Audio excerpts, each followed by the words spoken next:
ഈ ചെറുനാരങ്ങ എടുത്തിട്ട് ഒരു ഫോണിന്റെയും രണ്ട് ഫോണിന്റെയും ഇടയിൽ ഒരു ചെറുനാരങ്ങ വെച്ചിട്ട് ആ ചെറുനാരങ്ങയുടെ മേലെ ഒരു കുപ്പി ഗ്ലാസ് കൊടുക്കുക. ആ കുപ്പി ഗ്ലാസ് കൊത്തിയിട്ട് ഒരു ഫോണിൽ നിന്നും മറ്റേ ഫോണിലേക്ക് നിങ്ങളൊന്ന് ഒരു കോൾ ചെയ്ത് നോക്കാണ്. അപ്പൊ ആ ചെറുനാരങ്ങക്ക് ഉണ്ടാകുന്ന ഒരു മാറ്റം ആണ് നമ്മളിവിടെ അവതരിപ്പിക്കാൻ പോണത്. അതിന് ഒരു വൈബ്രേഷൻ നോക്കാം. അപ്പൊ ഞാൻ ഈ ഫോണിൽ നിന്ന് ഈ ഫോണിലേക്ക് കോൾ ചെയ്യാൻ പോകും. ഞാൻ ഇന്നറിയാതെ ഞാൻ ഉച്ചക്ക് ഇരിക്കുമ്പോ നാരങ്ങ നല്ല ചൂടുള്ള സമയമല്ലേ, അപ്പൊ ഒന്ന് തുള്ളി നാരങ്ങ വെള്ളം കുടിക്കാന്ന് വിചാരിച്ച ഒരു നാരങ്ങ വെച്ച് ഒരു 2 ഫോണിന്റെ അടിയിൽ നിന്നാണ്.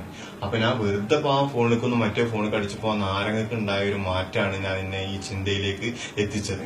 അതുകൊണ്ട് പ്രിയ സുഹൃത്തുക്കളെ, ഞാനിതാ ഈ ഫോണിൽ നിന്ന് ഈ ഫോണിലേക്ക് ഒരു കോള് ചെയ്യാണ്. അപ്പോ ആ നാരങ്ങക്ക് ഉണ്ടാകുന്ന ഒരു മാറ്റം നിങ്ങൾ നല്ലോണം ശ്രദ്ധിക്കണം കേട്ടോ. ഈ ഫോണിൽ നിന്ന് ഇപ്പൊ ഈ ഫോണിലേക്ക് ഒരു കോള് വരികയാണ്. ഈ ഫോണിലേക്ക് ഫോണിലേക്ക് കോള് വരുമ്പോൾ ഉണ്ടാകുന്നുണ്ടോ ആ നാരങ്ങക്ക് ഉണ്ടാകുന്ന ഒരു വൈബ്രേഷൻ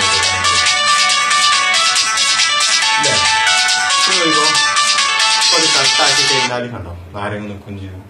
അപ്പൊ നോക്കിക്കണ്ട, അത് വേറൊന്നുമല്ല, ഈ നാരങ്ങയുടെ ഗ്ലാസ് പുറത്തേക്ക് വെക്കുക.